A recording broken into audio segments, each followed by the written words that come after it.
Hi നമസ്കാരം, this is Abhilash Vrindavan again from NRI trader. അപ്പോൾ ഇന്ന് നമ്മൾ സംസാരിക്കാൻ പോകുന്ന വിഷയം എന്ന് പറയുന്നത് എന്താണ്, ക്യാംസിനെ കുറിച്ചാണ്. ക്യാംസ് എന്ന് പറഞ്ഞാൽ എന്താണ്, കമ്പ്യൂട്ടർ ഏജ് മാനേജ്മെന്റ് സിസ്റ്റം എന്ന് പറയുന്ന കമ്പനിയാണ്. അപ്പോൾ ഈ കമ്പനിയുടെ കംപ്ലീറ്റ് ആയിട്ടുള്ള ബിസിനസ്, ഫണ്ടമെന്റൽ, ടെക്നിക്കൽ, ഇങ്ങനെ 3 കാര്യങ്ങളും നമ്മൾ നോക്കുന്നുണ്ടാവും. കംപ്ലീറ്റ് സ്റ്റഡി നടത്തും. കംപ്ലീറ്റ് സ്റ്റഡി നടത്തിയിട്ടാണ് ഞാൻ ഓരോ ട്രേഡിലും എൻട്രി ചെയ്യാറുള്ളത്.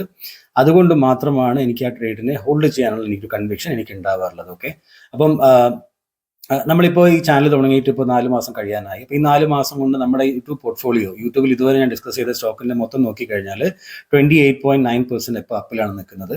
അപ്പോൾ അതിൻ്റെ ഈച്ച് ആൻഡ് എവറി വീഡിയോൻ്റെ ബൈ ഡേറ്റ്, സെൽ ഡേറ്റ് എല്ലാം നിങ്ങൾക്ക് നോക്കാവുന്നതാണ്. എന്താണ് ഇതിൻ്റെ ഇപ്പോഴത്തെ അവസാനം നിങ്ങൾക്ക് നോക്കാവുന്നതാണ്. എന്തുകൊണ്ടാണ് ഇങ്ങനെ സംഭവിക്കുന്നത്? ബിക്കോസ് ഞാൻ അതിനെ ലേൺ ചെയ്യാൻ തയ്യാറായിരുന്നു കുറച്ച് വർഷങ്ങൾക്ക് മുമ്പ്. ഓക്കെ, അപ്പോൾ അങ്ങനെ നിങ്ങൾക്ക് എന്താ പറയുക, ഞാനിത് തുടങ്ങിയ സമയത്തും പറഞ്ഞ സെയിം കാര്യമാണ് ഇപ്പോഴും പറയുന്നത്. ഞാൻ നിങ്ങളൊക്കെ പഠിക്കാൻ വേണ്ടി ശ്രമിക്കുക, ഇക്വിറ്റി മാർക്കറ്റിനെ ലേൺ ചെയ്യാൻ ശ്രമിക്കൂ. കാരണം ഇവിടെ നിങ്ങൾ നന്നായിട്ട് ലേൺ ചെയ്ത് കഴിഞ്ഞാൽ നിങ്ങൾക്ക് തീർച്ചയായിട്ടും നിങ്ങളുടെ ലൈഫിൽ നല്ലൊരു മാറ്റം ഇക്വിറ്റി ട്രേഡിങ്ങിൽ ചെയ്തിട്ട് മാത്രം നിങ്ങൾക്ക് ഉണ്ടാക്കാൻ വേണ്ടി പറ്റും. ഓക്കെ, പിന്നെ അതേപോലെ തന്നെ നമ്മൾ നോക്കുമ്പോൾ നമ്മുടെ ബാക്കിയുള്ള കാര്യങ്ങൾ എന്ന് വെച്ചാൽ, ഈ ഒരു ചാനൽ നമ്മൾ ഇതുവരെ ഞാൻ എല്ലാ വീഡിയോസിലും ഞാൻ പറയാനുള്ള ഒരു കാര്യമാണ്, ഞാൻ ഒരിക്കലും സപ്പോർട്ട് ചെയ്യാത്തൊരു സംഗതിയാണ് എന്താണ് ഫ്യൂച്ചേഴ്സ് ആൻഡ് ഓപ്ഷൻസ് എന്ന് പറയുന്നത്. I am completely totally disagree. മനസ്സിലായില്ല, അതിനോട് ഞാൻ തീർച്ചയായിട്ടും യോജിക്കാത്ത ഒരാളാണ്. അതുകൊണ്ട് തന്നെ നിങ്ങളും അത് ചെയ്യാതിരിക്കണമെന്നാണ് ഏറ്റവും വലിയ ആഗ്രഹം. കാരണം അത് ചെയ്ത് എന്താ പറയുക, കുടുംബം വരെ വെളുത്തുപോയ കുറേ പേരുടെ കഥ എനിക്ക് നേരിട്ടറിയാം. അപ്പോൾ അവരുടെയൊക്കെ ഒരു സ്റ്റോറി ഞാൻ കൊണ്ടുവരുന്നുണ്ട്. എല്ലാം പ്ലാനിങ്ങിലാണ്, ഓരോന്നായിട്ട് കൊണ്ടുവരും. അപ്പം അതൊക്കെ കണ്ടു നോക്കുക. അപ്പം ഓൾറെഡി ഞാൻ ഒരു വീഡിയോ ഉണ്ടാക്കി വെച്ചിട്ടുണ്ട്.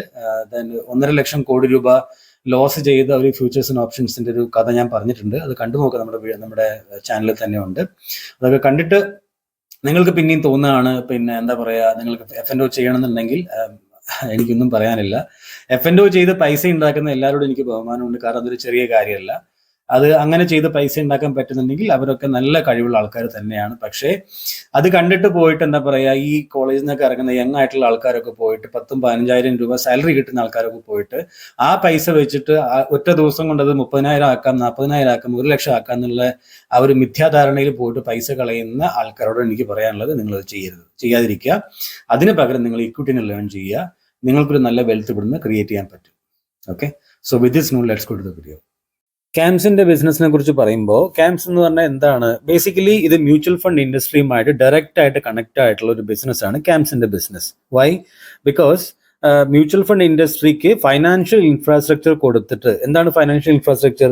അവർക്ക് വേണ്ടുന്ന സർവീസുകളെല്ലാം കൊടുത്തിട്ട്, പിന്നെ എന്ന് വെച്ചാൽ അവരുടെ വർക്കിനെ കുറച്ചുകൂടി ഈസി ആക്കി കൊടുക്കുക. India's largest register and transfer agent ആണ് ക്യാംസിന്റെ ബിസിനസ് എന്ന് പറയുന്നത്. ഓക്കെ, ഇന്ത്യയിലെ ലാർജസ്റ്റ് ആയിട്ടുള്ള register and transfer agent of mutual funds.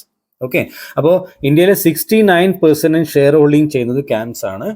എന്ന് വെച്ചാൽ ഓവറോൾ ഇന്ത്യയിലെ മ്യൂച്വൽ ഫണ്ട് ഇൻഡസ്ട്രി എന്താണോ അതിന്റെ 69% എന്ത് ട്രാൻസാക്ഷൻ നടന്നാലും അത് ഇപ്പോൾ ഹോൾഡ് ചെയ്യുന്നത് ഒരു ലീഡർഷിപ്പ് കമ്പനി ആയിട്ടുള്ള ക്യാംസിന്റെ ത്രൂവിലാണ്. ഓക്കെ, അതിൽ എന്തൊക്കെയാണ് വരുന്നത്? അതിലിപ്പോൾ നോക്കിക്കഴിഞ്ഞാൽ, അവരുടെ സർവീസ് നോക്കിക്കഴിഞ്ഞാൽ ഡിവിഡൻഡ് പ്രോസസ്സിംഗ് ഉണ്ട്, transaction original interface, payment, transaction execution, മനസ്സിലായില്ലേ, dividend processing, intermediary empanelment, report generation, investor interface, settlement, reconciliation, compliance related services and brokerage computation. അപ്പോൾ ഒന്ന് ആലോചിച്ച് നോക്കൂ, ഓൾമോസ്റ്റ് ഒരു മ്യൂച്വൽ ഫണ്ടിൽ പിന്നെ എന്തൊക്കെ കാര്യങ്ങൾ അവർ കൊടുക്കുന്നുണ്ടെന്നുള്ള കാര്യം മനസ്സിലായല്ലോ. അപ്പോൾ ഇവരുടെ ഒരു സപ്പോർട്ട് എന്ന് പറയുന്നത് ഇപ്പോഴത്തെ മാർക്കറ്റ് ട്രെൻഡ് അനുസരിച്ചിട്ട് മ്യൂച്വൽ ഫണ്ട് ഇൻഡസ്ട്രിയിലുള്ള കമ്പനികൾക്കെല്ലാം വളരെ വളരെ അത്യാവശ്യമാണ്. അതാണ് ക്യാംസിന്റെ ഒരു business. And that is why CAMS is a monopoly business, I would say. ഇപ്പൊ നമ്മുടെ CDSL, NSDL പോലെ അല്ലെ, CDSLനേക്കാളും കൂടുതൽ കസ്റ്റമേഴ്സ് NSDL അടുത്താണ് പോകുന്നത്. വൈ? ബിക്കോസ് അവരുടെ സർവീസ് ആ രീതിയിലുള്ള സർവീസാണ്, കുറച്ച് ലിക്വിഡിറ്റി ഉണ്ടാവും, യൂസർ ഫ്രണ്ട്ലി ആയിട്ടുള്ള ഇന്റർഫേസുകളാണ് എല്ലാം. അപ്പോൾ അതൊക്കെയാണ് ഒരു കമ്പനീനെ എന്താ പറയുക, അല്ലെങ്കിൽ ഏതൊരു കമ്പനി ആയിക്കോട്ടെ അതിനെയൊക്കെ ഒരു മാർക്കറ്റ് ലീഡർ ആക്കി മാറ്റുന്നത് അല്ലേ.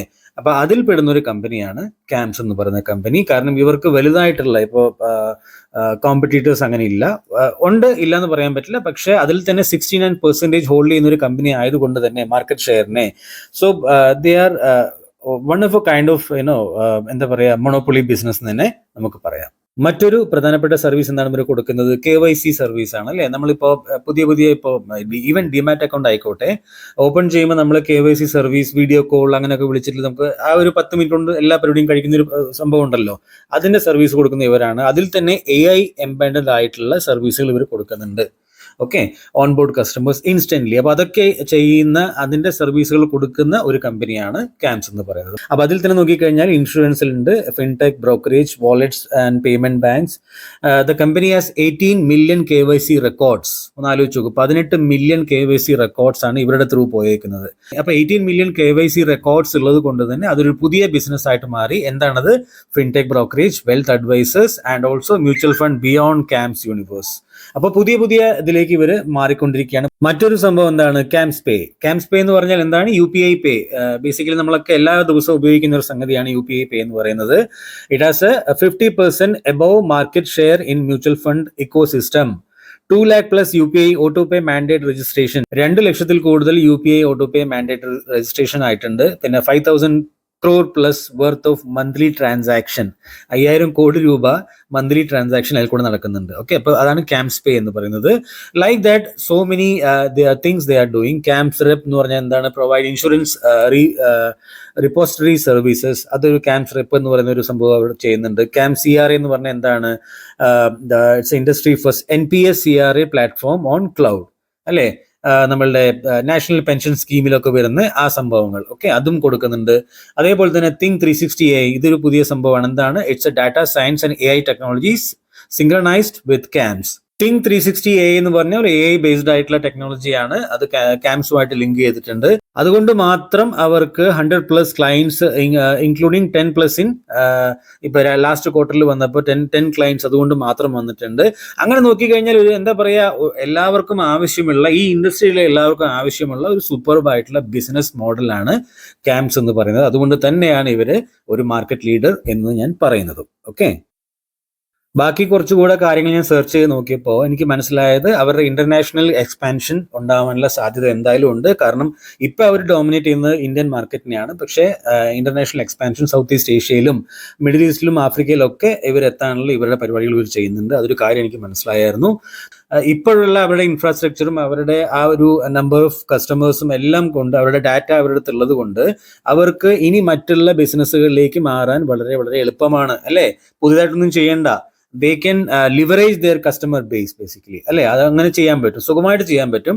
അത്രയ്ക്കും നല്ല കസ്റ്റമർ ബേസ് അവരുടെ അടുത്ത് ഓൾറെഡി ഉണ്ട്. ഈ ഡാറ്റയൊക്കെ ഞാൻ ആക്ച്വലി ഒരു 3 മാസം മുമ്പൊക്കെ ഞാൻ ഇതൊക്കെ എടുത്തു വെച്ച് ഞാനത് വായിച്ചിട്ട് ഞാൻ ഈ സ്റ്റോക്കിൽ ഇൻവെസ്റ്റഡ് ആണ് ഓൾറെഡി. അപ്പം അന്നത്തെ ഡാറ്റയാണ്. അപ്പോൾ എനിക്ക് മെയിൽ ചെയ്ത് വെക്കുന്നതാണ്. ഇപ്പൊ ഡാറ്റ കിട്ടുമ്പോൾ ഞാനത് മെയിൽ ചെയ്ത് വെക്കും. ഇതിപ്പോ ഒരു ഫൈനാൻഷ്യൽ ഒരു മാർക്കറ്റിൽ ഉള്ളത് കൊണ്ട് തന്നെ ഇനി അവർക്ക് എന്ത് ആരംഭിക്കാം? എനിക്ക് തോന്നുന്നത് വേറൊരു കാര്യം എന്താണ്? They can even come in to the portfolio management. Portfolio manage ചെയ്യാനൊരു ടൂൾ അവർക്ക് ബിൽഡ് ചെയ്യാം. അങ്ങനെ എന്ത് വേണമെങ്കിലും ചെയ്യാലോ. മനസ്സിലായില്ലേ? അത്രയും നല്ല ഡാറ്റ അവരുടെ അടുത്ത് ഉള്ളത് കൊണ്ട് തന്നെ. ക്യാംസിന്റെ 2 പ്രധാനപ്പെട്ട അക്വിസിഷൻ ആയിരുന്നു. ഒന്ന് ഫിൻടെബിൾ ടെക്നോളജീസ്, രണ്ടാമത് എന്താണ്? Think Analytics. അപ്പോൾ ഫിൻടെബിൾ ടെക്നോളജീസിന് അവർ അക്വിസിഷൻ ചെയ്തത് എന്തിനാന്ന് വെച്ചാൽ the acquisition will allow them to capture a larger share of growing AIF market, അല്ലെ? എന്താണ് AIF മാർക്കറ്റ് എന്ന് പറഞ്ഞാൽ? Alternative investment fund market. Okay, അതിലേക്ക് ഒന്നും കൂടെ എന്താ പറയുക, അവരുടെ കൈ കടത്താൻ വേണ്ടിയിട്ടുള്ളതാണ് ആ ഒരു അക്വിസിഷൻ ഉണ്ടായത്. പിന്നെ രണ്ടാമത്തെ കമ്പനിയാണ് തിങ്ക് അനലിറ്റിക്സ്. അത് വെച്ചിട്ട് അവർ ഉദ്ദേശിക്കുന്നത് എന്താന്ന് വെച്ചാൽ ക്യാംസിന്റെ AI ബേസ്ഡ് ആയിട്ടുള്ള ഇതുവരെ അവർക്കുള്ള AI ബേസ്ഡ് ആയിട്ടുള്ള അവരുടെ acquisition will help them leverage AI and data analytics to gain deeper insights to the customer behaviour. അതിനു വേണ്ടിയിട്ടാണ് അവർ തിങ്ക് അനലിറ്റിക്സിനെ ഹയർ ചെയ്തേക്കുന്നത്. ഓക്കെ, അപ്പൊ ഈ ഒരു 2 കാര്യങ്ങൾ കൂടെ എനിക്ക് എന്റെ സെർച്ചിൽ നിന്ന് എനിക്ക് മനസ്സിലായി.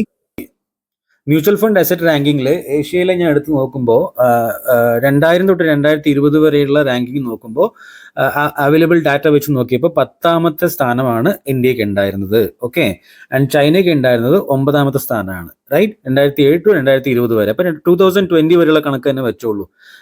ഇന്ത്യ 10ാമത്തെ സ്ഥാനത്തും ചൈന 9ാമത്തെ സ്ഥാനത്തുമായിരുന്നു ഉണ്ടായിരുന്നത്.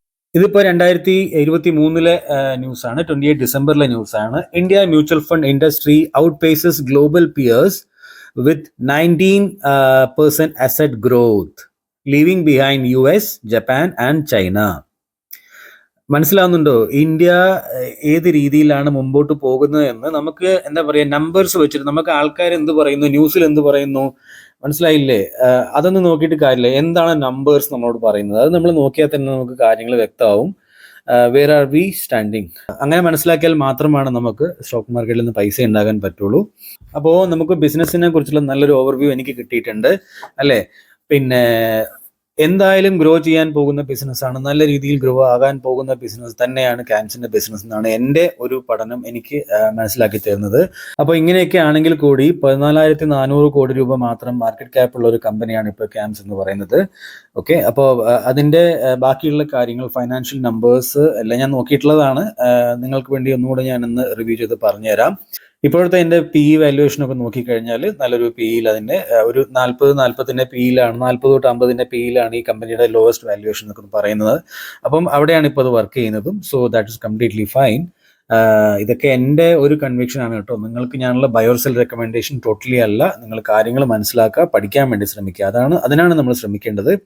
അല്ലാതെ നമ്മളൊരു വീഡിയോ ഉണ്ടാക്കുമ്പോൾ അതിന് കുറ്റം പറയാനൊക്കെ കുറേ പേരുണ്ടാവും എന്ന് എനിക്കറിയാം. പക്ഷേ still what I am requesting is try to learn. Okay, അപ്പോൾ ഡിസംബർ 2020 പിന്നെ എങ്ങനെയാണ് നമ്മൾ ക്വാർട്ടർലി റിസൾട്ട് നോക്കുക? 2020, 2021 ഇങ്ങനെ നോക്കണം. ഒരേ മാസം different years. Okay, December 2022, then December 2023. Okay, ഇങ്ങനെ നമ്മൾ നോക്കണം. അങ്ങനെ നോക്കുമ്പോൾ 180 കോടി രൂപയാണ് 2020 അതിൻ്റെ ക്വാർട്ടർലി നമ്പേഴ്സ് വന്നിരിക്കുന്നത്. 180 കോടി സെയിൽസ് വന്നിരിക്കുന്നത്. 227 കോടി രൂപ 2021, 233, 269. ഓക്കെ, ഇങ്ങനെയാണ് അതിൻ്റെ സെയിൽസ് നമ്പേഴ്സ് വന്നേക്കുന്നത്.